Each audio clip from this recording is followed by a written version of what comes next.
Olá, sejam todos e todas muito bem-vindos e bem-vindas a mais uma exposição do CEAP, o Centro Espírita Antônio de Pádua.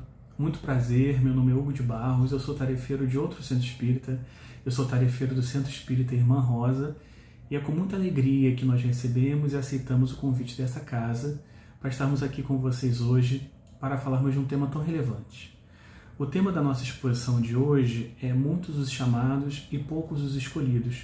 E esse tema ele é aprofundado por Allan Kardec no capítulo 18 do Evangelho segundo o Espiritismo. Esse é um capítulo muito importante porque ele nos faz um convite. Há sempre nesse capítulo um convite perene para nós outros, que é pensarmos o quanto que nós, de fato, estamos comprometidos com o nosso progresso intelecto-moral, com o nosso crescimento espiritual e o quanto que isso de fato tem gerado frutos à nossa volta. O quanto que a nossa árvore, enquanto uma metáfora, está produzindo seus devidos frutos sobre aquilo que nós muito recebemos, né? Esse capítulo ele demonstra que o Pai, o Criador e Jesus convida a todos, mas poucos têm condições ou querem aceitar esse convite. Poucos têm condições espirituais, poucos têm condições de vontade, de força de vontade para atravessarem a porta estreita, vestirem a túnica nupcial, que a gente vai ver essa alegoria que Jesus faz na parábola do festim das bodas, e de fato se comprometer com esse convite do Pai ou de Jesus, no sentido do que é preciso ser feito, né, para a gente entrar nesse banquete ou nesse festim. O capítulo ele começa com Allan Kardec analisando a parábola do festim de bodas, que ela está no Evangelho de Mateus, no capítulo 22, e essa parábola, na verdade, ela é relativamente extensa, e do que ela fala? Jesus compara o reino dos céus a um festim, a um banquete de noivado, né, em que o pai, o anfitrião, né, representando aqui a figura do Criador, está muito feliz com o casamento do seu filho e ele resolve mandar seus servos convidarem os convidados que ele gostaria de chamar para aquele banquete, né? Só que esses convidados estão ocupados com as coisas do campo, resolvendo as coisas na cidade, resolvendo as coisas e não vão a esse casamento. E ele fica muito chateado, obviamente, e manda de novo outros servos para poder convidar essas pessoas. E agora, dessa vez, não só não dão bola, mas como maltratam e matam os servos do anfitrião, né, de forma muito violenta. E o anfitrião fica bastante irritado e manda dizimar aqueles convidados iniciais. E ele fala então para convidar todo mundo que encontrar pelo caminho, né? Pessoas que estão na rua, ricos e pobres, maltratados e bem tratados, ou seja, convidar todos para o festim de bodas e depois todos então vão para o festim de bodas. Só que conforme ele vai passando pelo salão de festas, né, o anfitrião vai passando pelo salão de festas, ele percebe que tem uma pessoa ali que não está vestida de maneira adequada para estar naquele festim, para estar naquele banquete. Ele pergunta: olha, você não está vestido com a túnica nupcial, né? E o homem fica em silêncio. Então o anfitrião pede para que os guardas retirem aquela pessoa do banquete e jogue fora, onde haverá prantos e ranger de dentes. E Allan Kardec ele faz uma análise profunda e belíssima dessa parábola, olhando por dois ângulos. O primeiro ângulo é o olhar histórico, que ele percebe nessa narrativa de Jesus toda a trajetória de como que a mensagem divina vem chegando até nós, a humanidade, né? A seleção e a escolha do povo hebreu para receber as primeiras mensagens do monoteísmo, do Deus único, das revelações dos 10 mandamentos, ou seja, esses que eram os primeiros convidados da mensagem divina, né? E que seriam, né, assim também os herdeiros e aqueles que zelariam por essa mensagem ao longo dos tempos, né? Só que em alguns momentos, né, e é interessante pensar nisso, que às vezes a mensagem veio, muitas pessoas não deram bola, foram cuidar de outras coisas, né, foram cuidar das coisas do campo, da vida, etc. E ele manda de novo, né? E dessa vez os servos que são enviados para convidar são dilacerados, mortos e tal. E a gente pode pensar muito no processo que se deu com os profetas, com aqueles que traziam a mensagem divina e como eles eram tratados pelo povo naquele momento em que muitos foram sacrificados, muitos foram, né, violentados e mortos,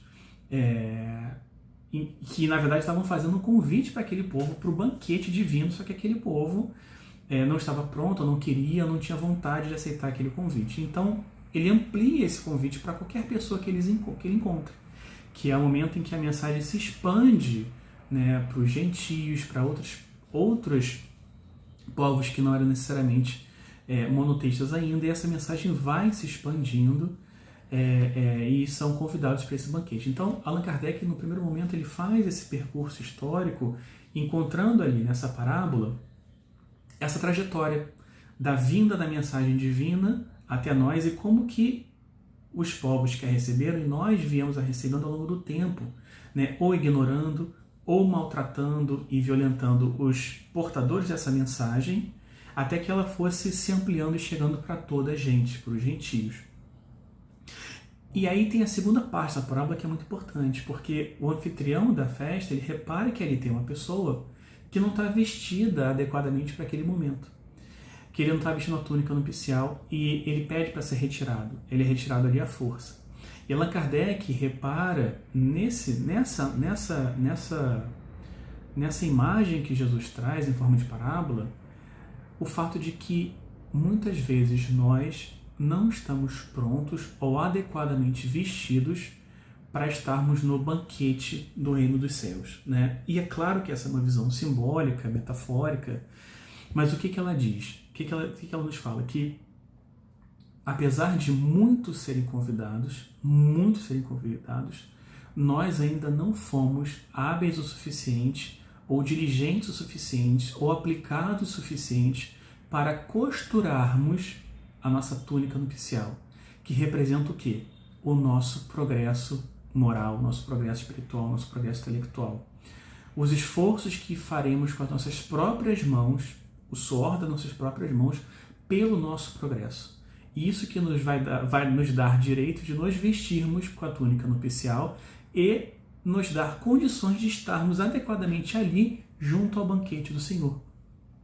Então é muito interessante porque não basta somente ser convidado, e o convite é feito a muita gente, o convite é feito a todos o tempo inteiro para que possamos estar nesse banquete que representa de fato esse mundo feliz, ou esse estado de felicidade, ou esse momento em que nós adquirimos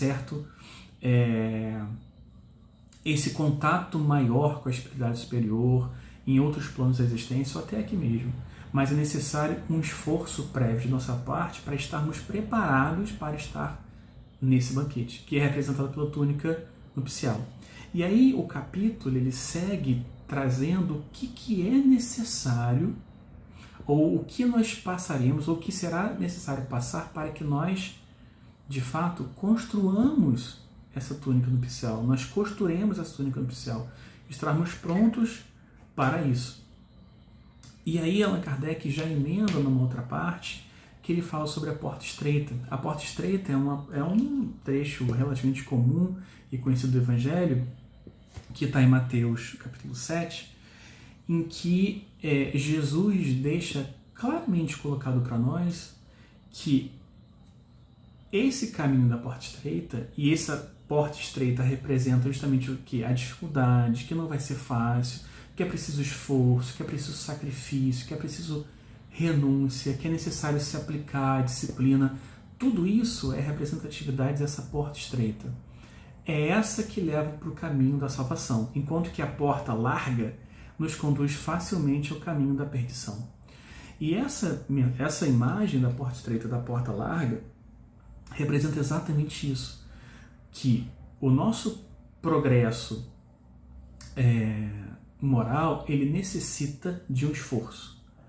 E não é um esforço fácil, é um esforço necessário para que a gente passe ali pela porta estreita. Porque a acomodação, ficar parado, preguiça, não ligar para esse tipo de coisa, isso é passar pela porta larga, que é fácil, né? Que é muito fácil a gente ficar na nossa, não se preocupar com o que a gente tem que fazer, não cuidar do nosso embelezamento, né, espiritual, de construir e solidificar dentro de nós, de fato, as virtudes que nós buscamos desenvolver. Isso é muito fácil, a gente ficar nesse lugar de não querer fazer isso. É só não fazer nada. Só que esse diálogo íntimo nosso, de nós com nós mesmos, essa observação daquilo que a gente precisa mudar, daqueles degraus que a gente necessita subir para continuarmos o nosso progresso moral, perceber as dificuldades que ainda nós temos, né? Plantar e solidificar a caridade, o perdão, a paciência, a indulgência, a benevolência, e ter a caridade como bandeira, nossa, isso requer muito esforço, muito suor, muito trabalho, muita disciplina, e isso é passar pela porta estreita. Então Jesus, em nenhum momento do Evangelho, ele disse que seria fácil, né?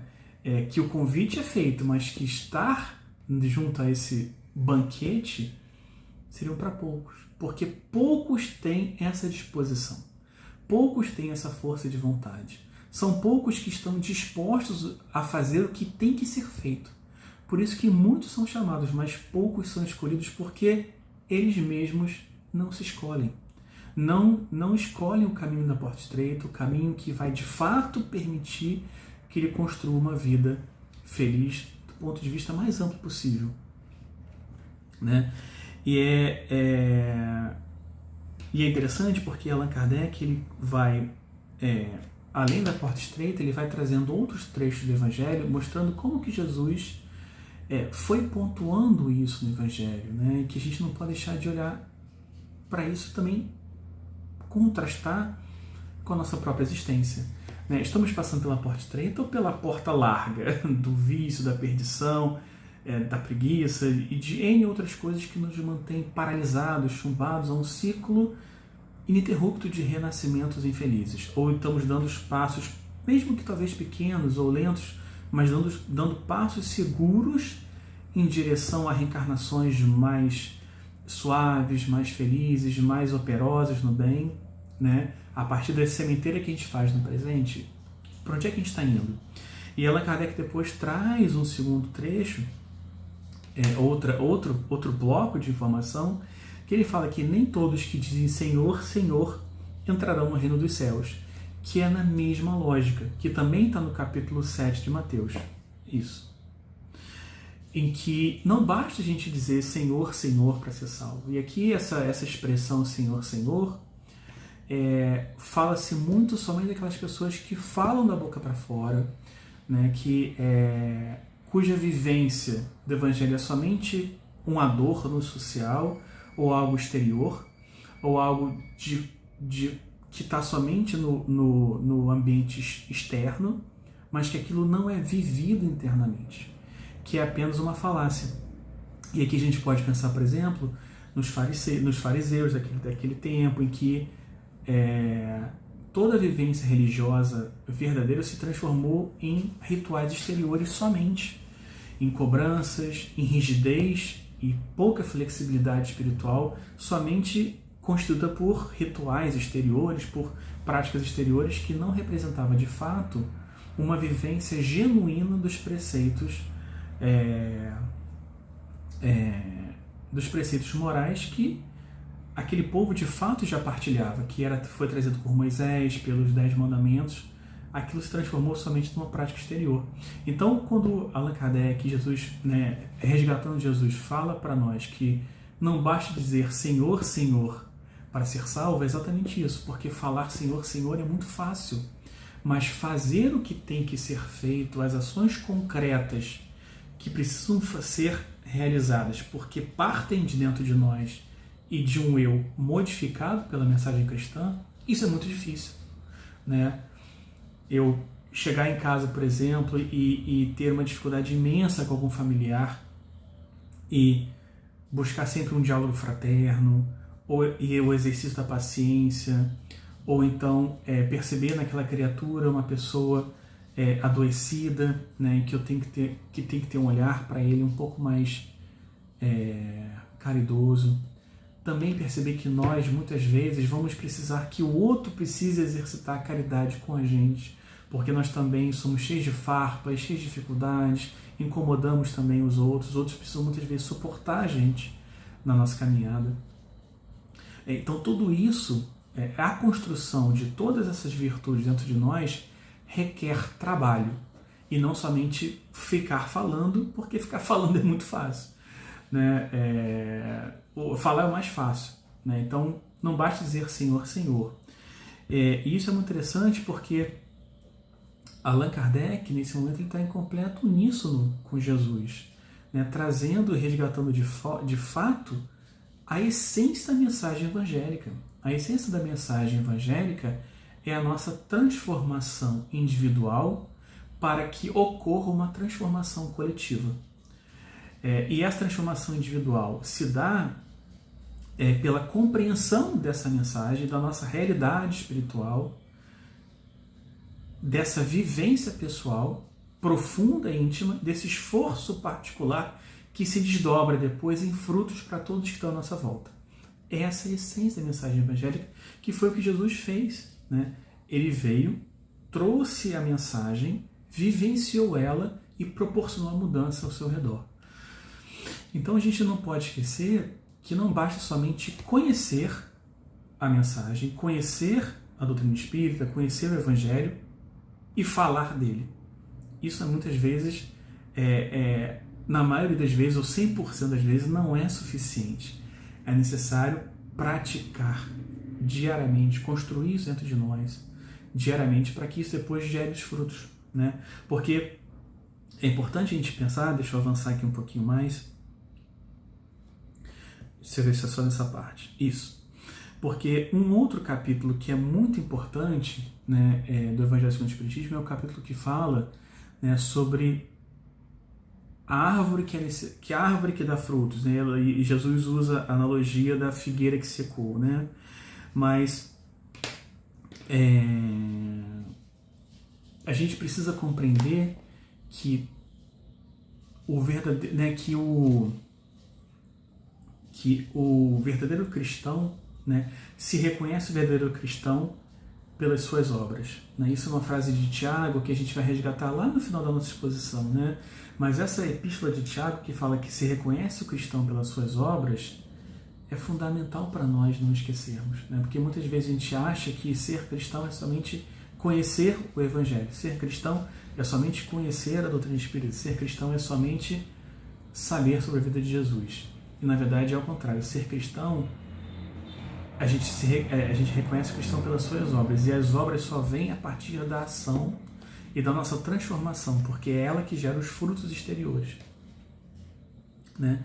Então a gente começa a perceber, né, quando essa benevolência divina, essa soberana justiça e soberano amor que estende o convite para todos, sem exceção, que muitos serão chamados, né? A porta é aberta a todos.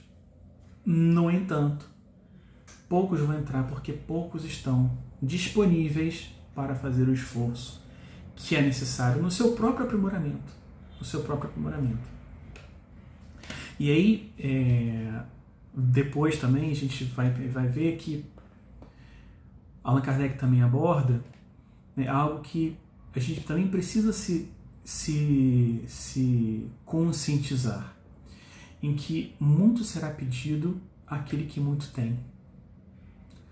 A gente muitas vezes esquece do banquete divino que a gente já experimenta ao ter contato com a doutrina espírita, ao ter contato iluminado, né, pela doutrina espírita com o Evangelho de Jesus.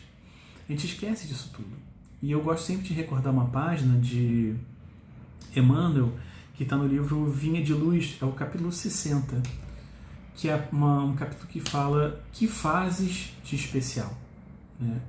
Que fazes especial? Que Emmanuel resgata, na verdade, uma frase de Jesus em que Jesus pergunta aos discípulos, se vocês não fazem mais nada do que os fariseus, o que fazem de especial? se vocês não são capazes de fazer, né, pelos inimigos, pelos adversários, aquilo que vocês... Deixa eu só recapitular aqui. Se vocês não são capazes de fazer pelos inimigos adversários o mais que vocês fazem, se vocês só conseguem amar os amigos de vocês e não conseguem amar os inimigos de vocês, que fazem de especial que já não fazem os fariseus e os publicanos? Né? Se vocês não são capazes só são capazes de amar aquele que vos ama, só são capazes de ter em boa conta aqueles que têm em boa conta vocês, que fazem de especial? E Emmanuel resgata essa frase, essa interrogação de Jesus, e ele traz para o nosso contexto enquanto espíritas, né? E ele fala para... Deixa eu abrir aqui só para ler, porque tem coisas muito interessantes nessa página, só um segundo, para a gente ler junto aqui. Porque ele fala assim, né?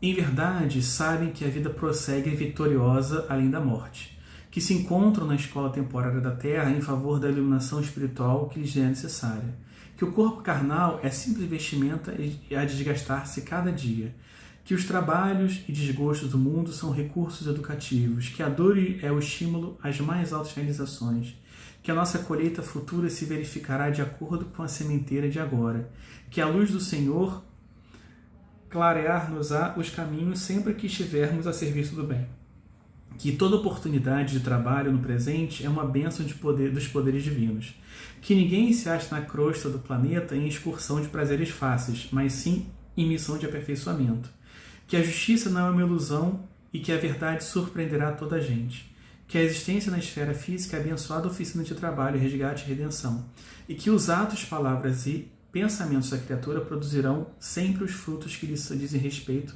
no campo infinito da vida. Efetivamente sabemos disso tudo enquanto espíritas. Esse enquanto espíritas eu coloquei aqui. Em face, pois, de tantos conhecimentos e informações dos planos mais altos a beneficiarem nossos círculos felizes de trabalho espiritual, é justo ouçamos a interrogação do Divino Mestre: que fazeis mais que os outros? Ou que fazeis de especial? Então essa página de Emmanuel, ela vem nos lembrar todos os tesouros e benefícios que nós já colhemos com o entendimento da doutrina espírita. E como que esse entendimento deveria modificar a nossa visão de mundo, a nossa cosmovisão, deveria modificar a forma com que a gente enxerga a nossa própria caminhada no planeta. Né? E que isso deveria fazer com que nós atuássemos diferentes, agíssemos diferentes, tivéssemos uma postura diferente perante a vida. E muitas vezes nós não nos damos conta disso e nem fazemos pouco caso do que nós possuímos. Né? Ter essa visão que a doutrina espírita nos proporciona, essa visão espiritual da pluralidade das existências, da lei de causa e efeito, né? dessa causa primeira que é o nosso Criador, ou seja, tudo isso, a gente muitas vezes não faz nada além do que outras pessoas que não têm nada disso fazem. Então, é sempre um convite a pensarmos o que fazemos de especial com tudo isso que nós já temos. O conhecimento da doutrina espírita e do Evangelho tem nos feito pessoas melhores, mais pacientes, mais caridosas, mais diligentes, mais disciplinadas, mais educadas, mais benevolentes, mais compromissadas com o bem comum, mais justas. Se o que temos aprendido com a doutrina espírita não tem ainda dado esses frutos, das duas umas, ou porque eles estão em processo de amadurecimento e precisamos respeitar o tempo das coisas, ou porque a gente tem que estar plantando esses frutos. E aí a gente precisa repensar isso. Né? Precisamos repensar isso. Deixa eu voltar aqui, para a gente dar continuidade. E aí é importante também a gente, utilizando ainda essa analogia, essa metáfora dessa árvore que dá frutos, né?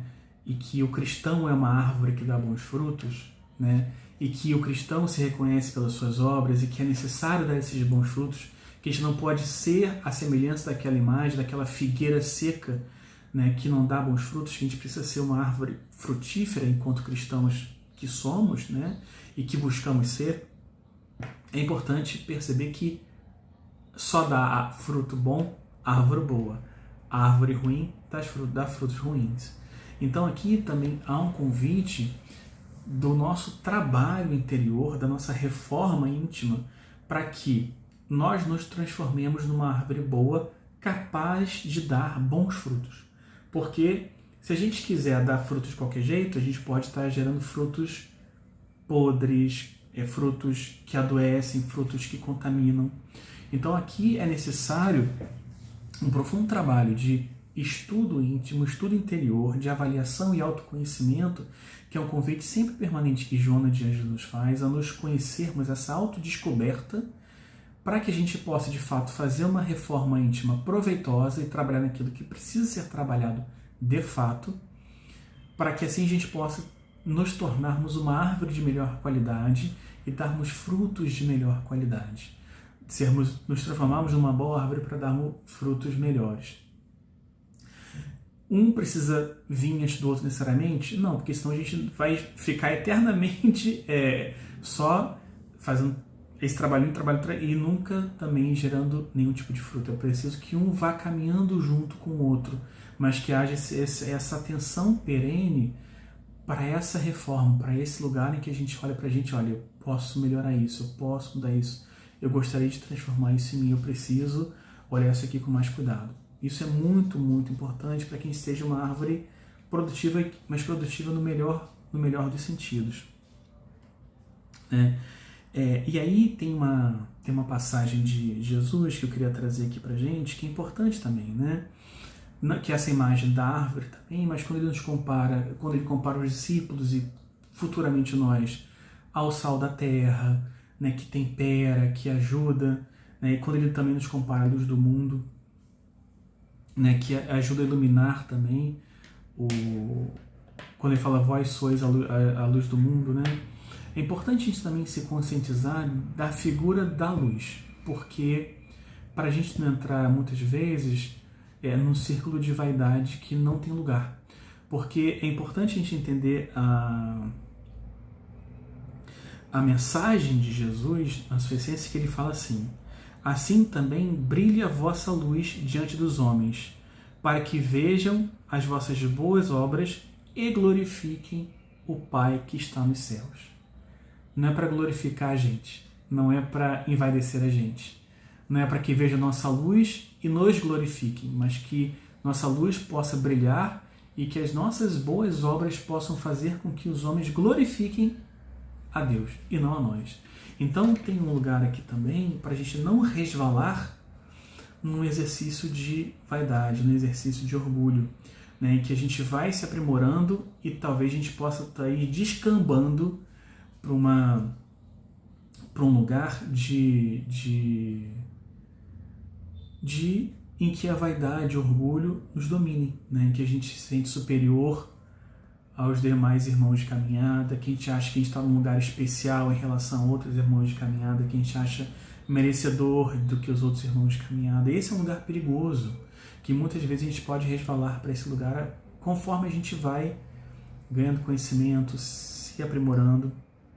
A gente nunca pode esquecer que um dos princípios fundamentais é a humildade, né? Essa humildade que Jesus exemplificou a cada momento. Então, esse convite ao nosso aperfeiçoamento não pode ser um convite para o nosso envaidecimento, porque seria exatamente o contrário, porque quanto mais nós progredimos, mais humilde nós tendemos a ficar. Quanto mais nós estudamos, e quanto mais nós buscamos concretizar de virtude dentro de nós, mais nós vamos percebendo o quanto que eu ainda preciso caminhar. E o quanto que eu preciso caminhar necessariamente nos convoca a humildade de perceber o quanto ainda há pela frente. Então, não nos achemos uma árvore frondosa ainda, nem nos achemos, né, que a nossa luz vai refletir a nossa beleza espiritual. Na verdade, Jesus, sempre muito preciso nas suas palavras, é para que a nossa luz ajude a mostrar para outros irmãos o caminho que conduz a Deus. Né? Isso é muito importante a gente não esquecer. E a fé, a gente também pode fazer um vínculo com outro capítulo do Evangelho, do Evangelho segundo o Espiritismo, em que fala que a fé sem obras é uma fé morta. Né? Que uma fé que não dá frutos é uma fé que é morta também. Então, o nosso aprimoramento também passa por um desenvolvimento da nossa fé, dessa fé raciocinada que a doutrina espírita nos convoca. E para começarmos a partir para o encerramento da nossa exposição de hoje, eu queria trazer novamente aquela epístola que eu trouxe do apóstolo Tiago, em que ele fala que a fé, se não tiver obras, é morta em si mesmo, e que reconhece o cristão pelas obras, pelas suas obras, né? E aí tem uma narrativa que me toca muito sempre quando eu leio e lembro dela, que é uma narrativa que está no livro, deixa eu abrir aqui, um livro do Irmão X, o livro do Irmão X chamado Estante da Vida, e é o capítulo 35 chamado Sublime Renovação. E eu acho essa mensagem belíssima, belíssima, belíssima, eu queria compartilhar com vocês. Ela conta de um encontro que Jesus teve com Tiago depois que Jesus já havia partido, já havia sido crucificado e já tinha partido e deixado os discípulos a condução da obra que havia sido iniciada. E aí, Irmão X conta, né, que Tiago era um profundo estudioso da lei mosaica, né, um profundo, e ele tinha muita dificuldade ainda de conectar as duas, né, de conseguir perceber que as duas poderiam conviver de forma harmoniosa. E ele achava que o convívio com os pecadores iria contaminar ele, né? Iria, de alguma forma, tirá-lo do caminho da perfeição que ele queria percorrer, queria torná-lo impuro, né? E aí, depois que Jesus vai embora, né, e tal, ele resolve se afastar daquela Jerusalém conturbada, né, de trabalhar junto com Pedro, com os outros apóstolos, junto com os pecadores, com os infelizes, com aquelas pessoas muito sofredoras, né? Ele falou assim, eu não posso ficar aqui, né? E eu não consigo ficar aqui porque senão vou me contaminar, não consigo me relacionar com essas pessoas, não consigo, e aí ele se afasta. E por 200 dias ele fica numa casinha de campo deliciosa, afastado de Jerusalém, né? Com bastante perto da natureza, com o canto dos pássaros, né? Bem florido, um jardim bem florido, ou seja, um lugar bucólico que ele estava ali sozinho, dedicado a meditações, a pensar no Evangelho, nas mensagens de Jesus, buscar essa purificação interior, pensando, né, vivenciando aqueles momentos felizes com Jesus. E por 200 dias ele ficou nessa postura contemplativa, sem obras, né, sem obras. E ele ficava ali curtindo aquilo, meditando, acordava, né, tinha muita facilidade com o jejum, então ele já acordava jejuando, meditando, orando, etc, etc. Ele ficou assim por tantos dias, até que numa noite, ele estava fazendo uma oração, né, e ele vê que uma estrela ao longe se destaca do firmamento e vem vindo na direção dele. E aquilo emociona muito, e ele vai percebendo que conforme aquela estrela vai se aproximando dele, era Jesus. E ele fica profundamente emocionado de reencontrar o Mestre, né? E ele vai correndo para falar com Jesus, e ele percebe que Jesus passa meio por ele batido, né? Passa por ele rapidamente. E aí eu vou trazer alguns trechos, né, desse diálogo, que para não perder, né, essa beleza também com que Irmão X nos traz essa mensagem. Então, Irmão X coloca assim: o discípulo solitário não suportou semelhante silêncio, porque Jesus passou por ele em silêncio. E erguendo-se, correu até o divino amigo e interpelou: Senhor, Senhor, aonde vais?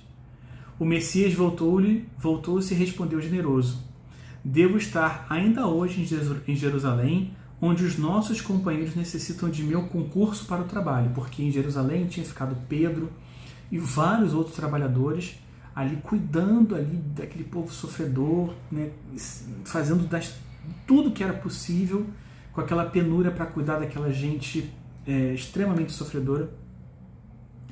E Tiago fala: e eu, mestre? Perguntou o apóstolo aflito. Acaso não precisarei de ti no carinho que te consagro à memória? E Jesus fala assim: Tiago, disse Jesus, abençoando-o com o olhar, o soldado que se retira deliberadamente do combate não precisa do suprimento indispensável à extensão da luta. Deixei aos meus discípulos os infortunados da terra como herança. O Evangelho é a construção sublime da alegria e do amor. Enquanto houver no mundo um só coração desfalecente, o descanso ser-me-á de todo impraticável. Essa frase aqui me marca profundamente, que às vezes a gente esquece. Deixei aos meus discípulos os infortunados da terra como herança. E às vezes a gente esquece, né, que o exercício do Evangelho, o exercício prático da doutrina espírita, não é a gente ficar encastelado num palácio de cristal somente estudando, né?